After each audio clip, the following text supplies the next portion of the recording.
Hey guys, welcome back to the channel. So today I'm going to show you how to replace your fuel pump, and it's just being held in by two latches here. This goes in here.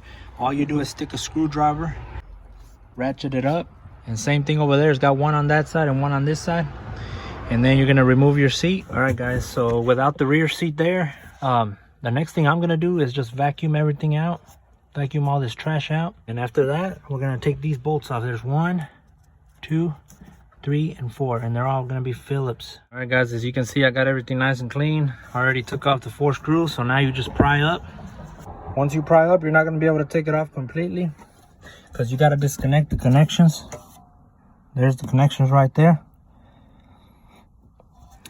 And the first thing I'm gonna do, according to the 4G Eclipse service manual, we're gonna disconnect this one right here. That's the fuel pump module connector. And then we're gonna crank the car until it dies. And that way we're gonna release the fuel pressure in the line. All right guys, so after disconnecting the fuel pump module connector and then cranking your car and letting it die naturally, which for me it took a couple seconds, then you're gonna try to start it just for 2 seconds.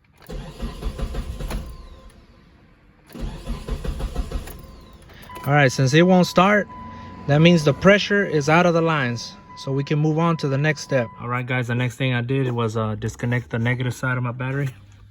That way we don't ground anything out. And then you can also just crack your gas tank. Just like that. You can leave the lid on, just crack it, so in case there's more pressure in there. And I was gonna tell you guys to make sure you take a mental picture or an actual picture so you can see how this connections are gonna go, all right? All right guys, I just removed this connection here. And that's how it looks like. And it's basically just held on from these ridges here that has got one on each side, and it's held on by these ridges here. So you just basically with a flat sketch screwdriver kind of pry it that way while trying to pull this out, and do the same thing on this side, and it should come out guys. So yeah, once you do that, disconnect those 2 connectors, you should be able to just put it to the side. And now you got to disconnect your fuel line. Before I do any of this, I'm going to go ahead and vacuum all this dirt and stuff off.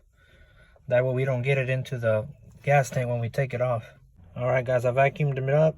The fuel hose, it's got clips right here. I don't know if you're going to hear it. You hear it? So you're going to push those clips in and push out. Alright guys, so yeah, like I said, it's got one here.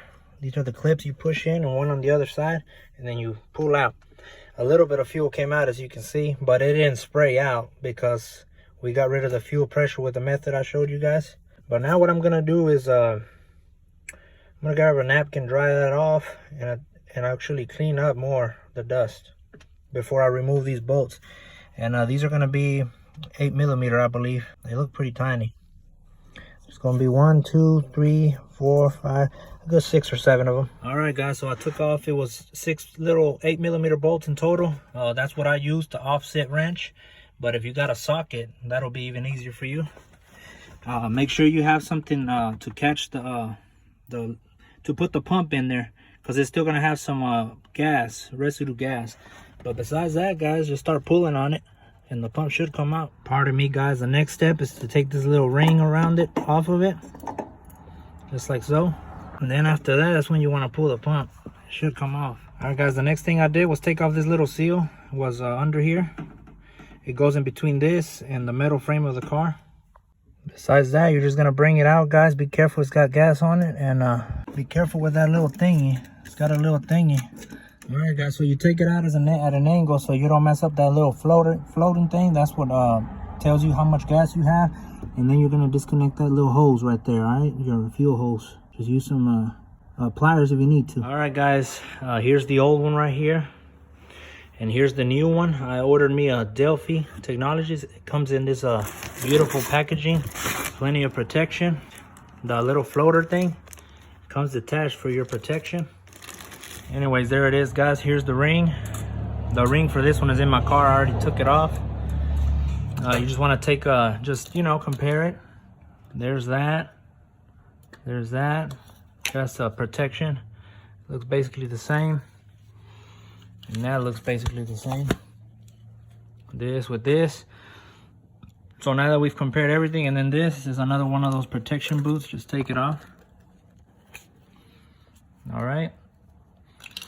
Now after that, you're just gonna stick this. Let me unwrap this so I can show you. I mean, so at the end, you want the new one to look like the old one. If you look at the old floater style, how it is, so this is gonna go in this little hole here.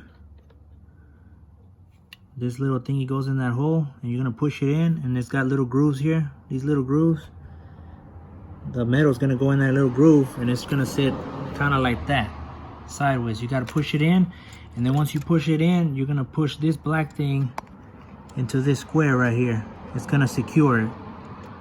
This black thing into this, all right? Just like it is in the top. All right, guys, so kind of like that. As you can see, it clicked into place, this metal rod, and then I clicked this into place too. So now it's flush, see? Even if I wanted it to come out, it ain't gonna come out. All right? After that, just test your float out. Make sure it's moving smoothly, just like that. And after that, it's time to put it back in the car. Guys, the next thing I'm gonna do is plug in this hose back right there, all right? But be careful with the floater thingy. I got the pump basically in there, so now what you're gonna do is put this little ring on there, and then you see this big dot is gonna go in this little hole on the thing, just like so. Watch this. It's gonna sit in there perfectly. Just like that, guys, you see it? All right? Then you're gonna push down as much as you can. It's spring loaded, and you're gonna start putting them bolts back in there. I suggest you do crisscross 1, 2, and then 3. That way you can get it started, because the hard thing is getting it started. And make sure you got that gasket, that little gasket on here, which I do. It's right there. All right. But I'll get back to you once I get this pushed down and started. All right, guys, this is where I'm at. Just do it. I don't have any torque specs for this. Just do it tight enough until you feel resistance, and where you see there's no space between the bolt and the ring. But besides that, guys, all this is gonna be, you're gonna connect your fuel line, and it should pop back in place. I know y'all heard it pop, so that means that's in. And same thing here, guys. You're gonna, this blue one is gonna go here. That's the fuel pump module connector. And then this other one with that bottom thing, that is gonna go in this hole here, and it's gonna clip into here. All right, guys? All right, guys, so there we go. It's installed. The cover's back on there. So now what we're gonna do is prime the car, connect your battery back up, and we're gonna prime it a few times, 3 to 4 times before cranking it. All right, guys, here we are. Make sure you close your gas tank. We're gonna prime it.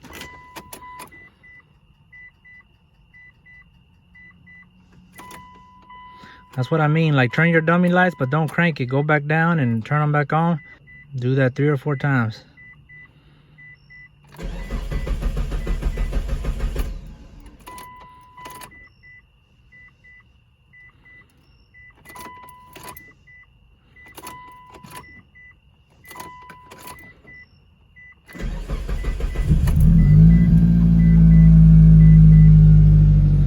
And there we go, guys. That's a success. Like, comment, subscribe.